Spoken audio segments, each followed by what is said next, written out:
How's it going? Another week come and gone. Here we are again. Another live meditation.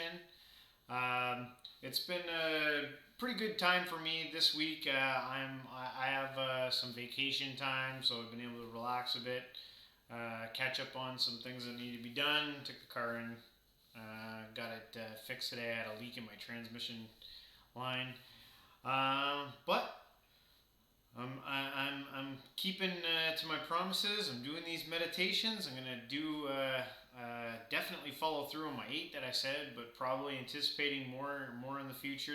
These live sits. Anyone who stumbles across, I know there's a few people out there who watch these videos. And more than anything, I just hope that you do the sits. And usually, when I do teachings and stuff like this, I'd say, don't just take my word for it. Always be looking out there for more information as much as you can on this stuff.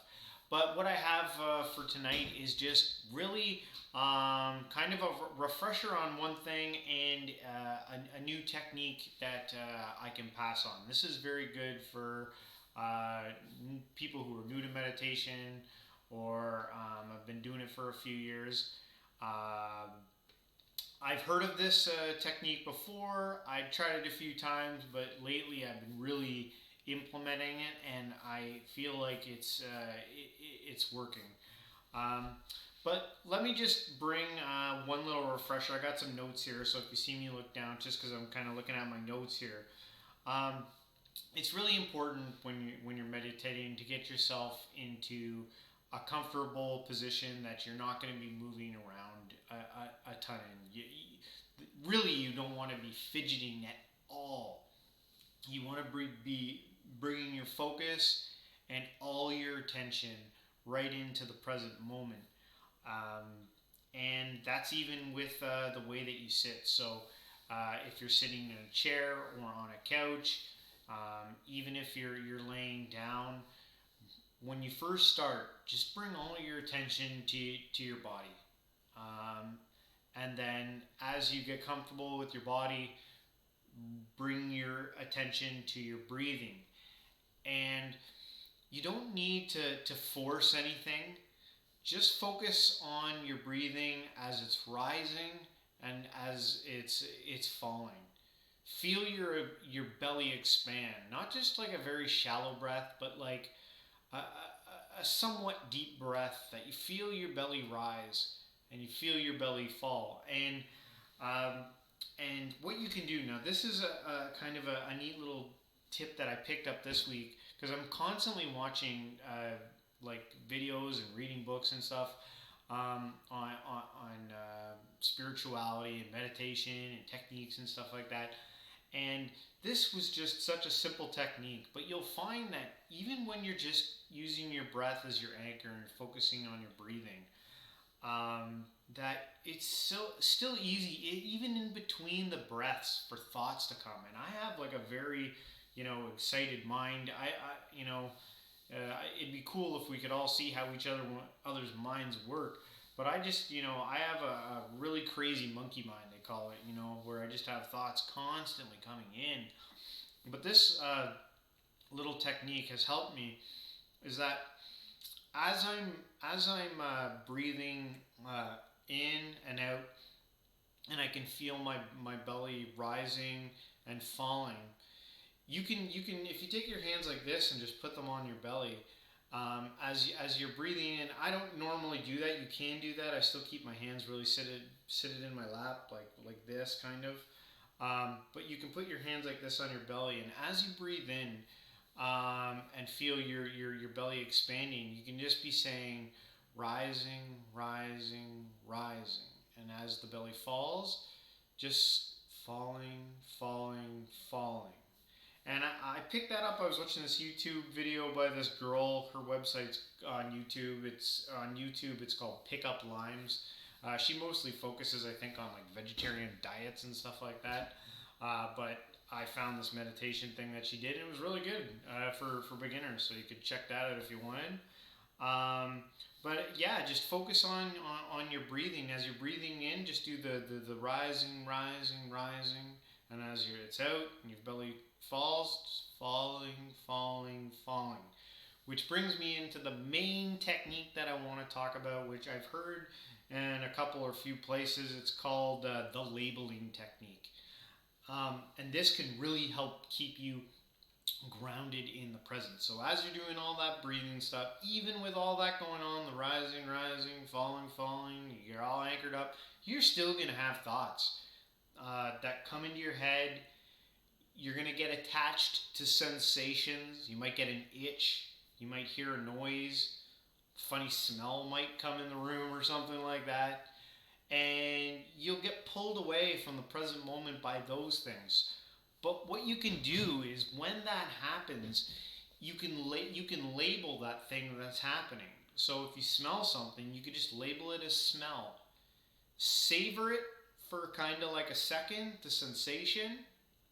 Acknowledge that it's there and let it go. And bring your attention, your focus back to your breathing. The rising, rising, rising. And just use that labeling technique for all those sensations that are coming in. You know, if it's a sound, just label it as sound and savor it.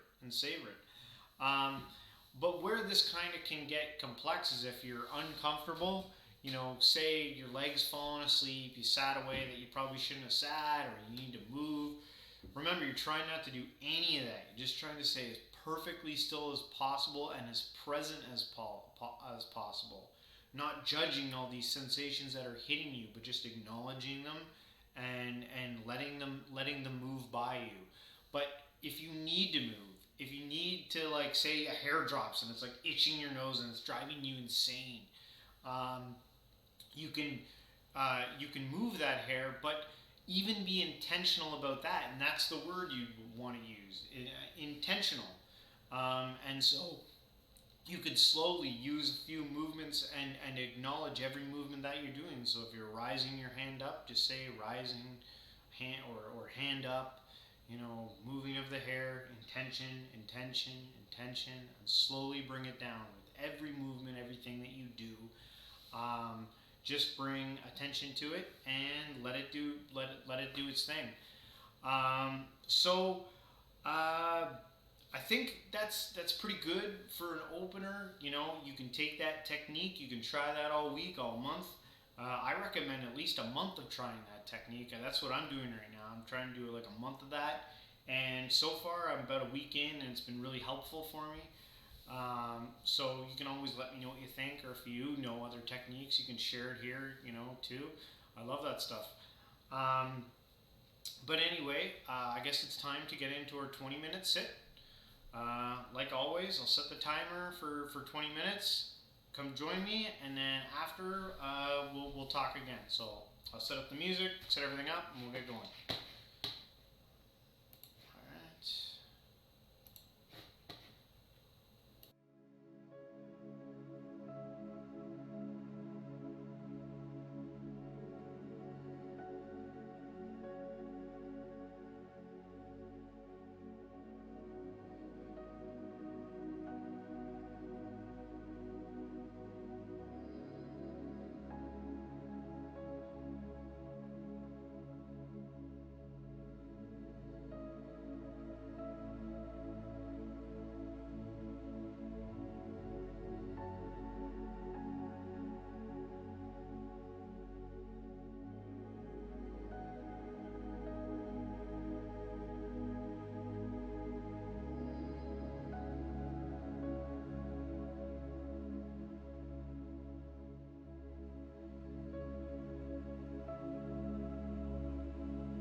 All right, back. Hope it was a good 20 minutes for you.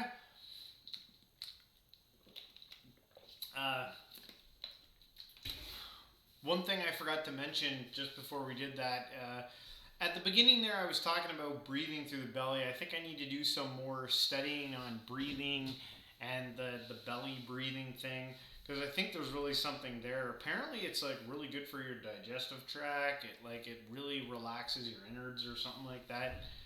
And I'm curious about it. I'm gonna have to do some research, and then maybe I can do a little talk about breathing, more on the breathing side of things later on. But anyway, I hope that was good for you. This week, after we do the meditation, I normally end up with some type of spiritual reading, and this one here is kind of a more modern, if you want to call it modern. It's from the 18th and 19th century. It's by Leo Tolstoy, and it's kind of a spiritual writing that he wrote in his book called the Gospel in Tolstoy. Um, and I'll read the story here. It's kind of an interesting story, and I'll let you decide what you think it's about and what it's trying to say. But anyway, this story is called The Three Questions. And it reads like this. It once occurred to a certain king that he always knew the right time to begin everything. If he knew who, it said, if it once occurred to a certain king that if he always knew the right time to begin everything, if he knew who were the right people to listen to and whom to avoid, and above all, if he always knew what was the most important thing to do, he would never fail in anything he might undertake. And this thought, having occurred to him, he had it proclaimed throughout his kingdom that he would give a great reward to anyone who would teach him what was the right time for every action, and who were the most necessary people, and how he might know what was the most important thing to do. And learned men came to the king, but they all answered his question differently. In reply to the first question, some said that to know the right time for every action, one must draw up in advance a table of days, months, and years, and must live strictly according to it.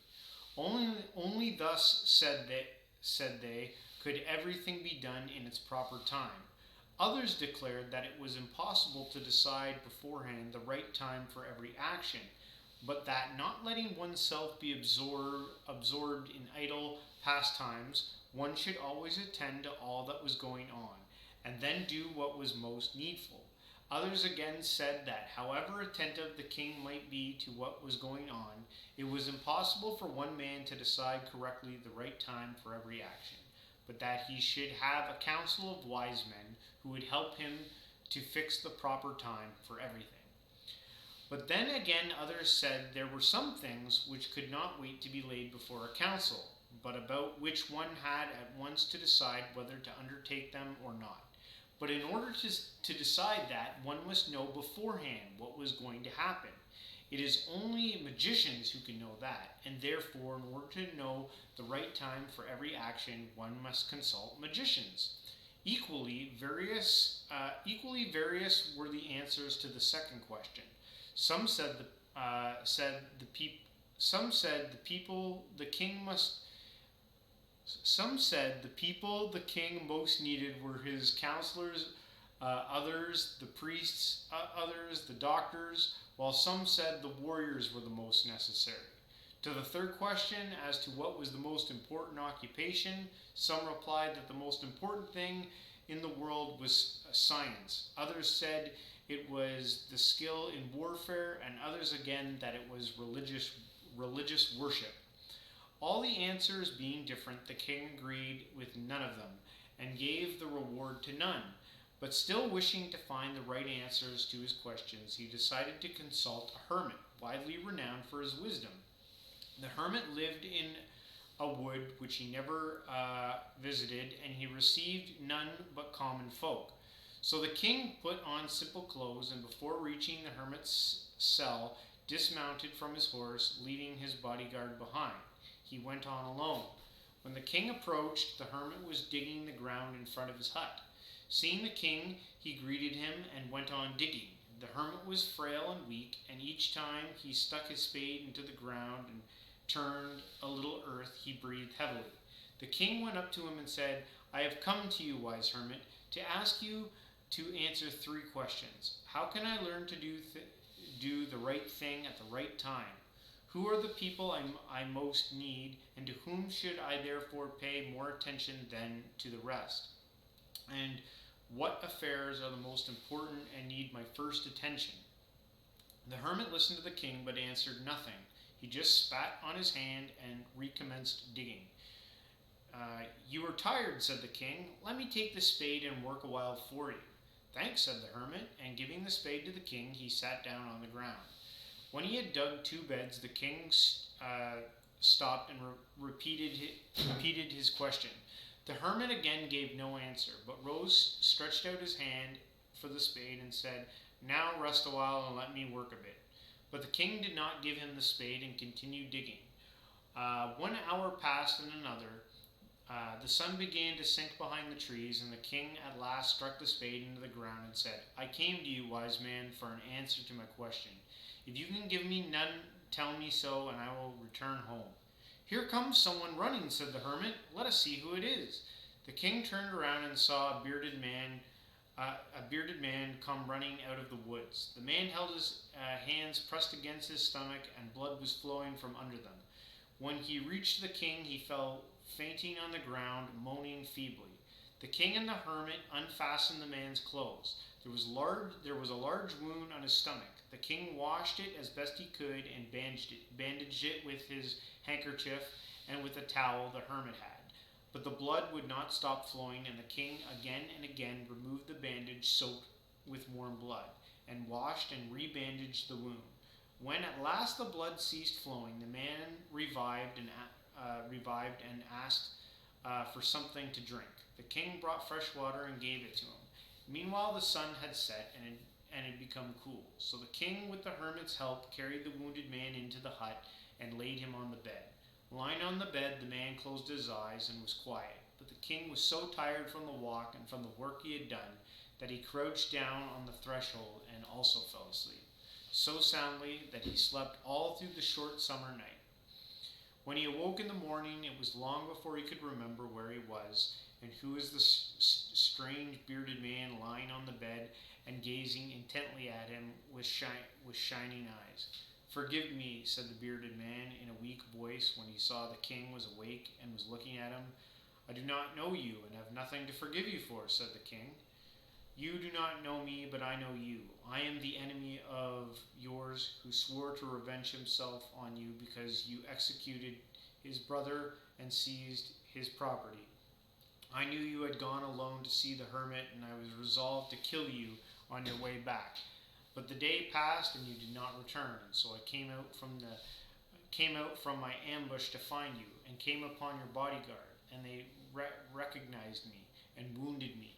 I escaped from them, but should have bled to death had you not dressed my wound. I wished to kill you, and you have saved my life.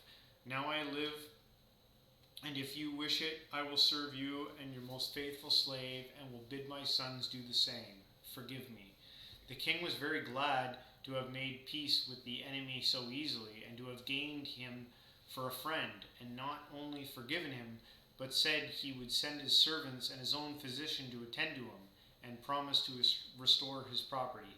Having taken leave on the wounded man, the king went out into the porch and looked around for the hermit. Before going away, he wished one more to beg an answer to the question he had put. The hermit was outside on his knees, sowing seeds in the beds that had been dug the day before.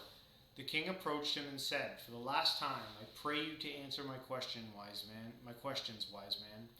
"You have already been answered," said the hermit, still crouched on his thin legs, and looking up at the king, he stood before him. "How answered? What do you mean?" asked the king. "Do you not see," replied the hermit, "if you had not pitied my weakness yesterday, and had not dug these beds for me, but but had gone your way, that man would have attacked you, and you would have repented of not having stayed with me. So the most important time was when you were digging the beds, and I was the most important man. And to do me good was your most important business. Afterwards, when the man ran to us, the most important time was when you were attending to him. For if you had not bound up his wounds, he would have died without having made peace with you. So he was the most important man, and what you did for him was your most important business. Remember then, there's only one time that is important now. It is the most important time because it is the only time when we have any power. The most necessary person is the one with whom you are. For no man knows whether he will ever have dealings with anyone else. And the most important affair is to do that person good, because for that purpose alone was the man sent into this life. So, there you have it. There's my story, or my spiritual reading for this week. I hope you liked it. You can think on those things. Remember, that one there is called, what's it called? The Three Questions. So you can go read it. It's from the Gospel in Tolstoy. I'm actually interested. I thought that was so fascinating. I might actually get this book. But anyway, I guess that pretty much wraps it up for tonight. I hope you guys all have a great week. Remember to keep up with your meditations. If you haven't started a consistent meditation practice, I always challenge everyone to do 30 days of 20 minutes and take it as seriously as you possibly can. And you might start noticing some small benefits right away. That 30-day challenge I always put out there, give that a go, 20 minutes. So keep up with it, and I will see you guys next week.